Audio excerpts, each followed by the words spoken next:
त्रिदलं त्रिगुणाकारं त्रिनेत्रं च त्रियायुधं त्रिजन्मपापसंहारम् एकबिल्वं शिवार्पणम् त्रिशाखैः बिल्वपत्रैश्च अच्छिद्रैः कोमलैः शुभैः तव पूजां करिष्यामि एकबिल्वं शिवार्पणम् कोटिकन्या महादानं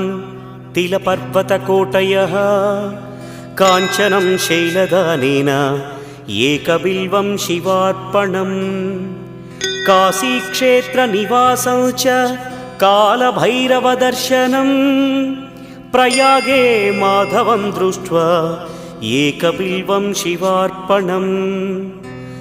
इन्दुवारे व्रतं स्थित्वा निराहारो महेश्वर नक्तं हौष्यामि देवेश एकबिल्वं शिव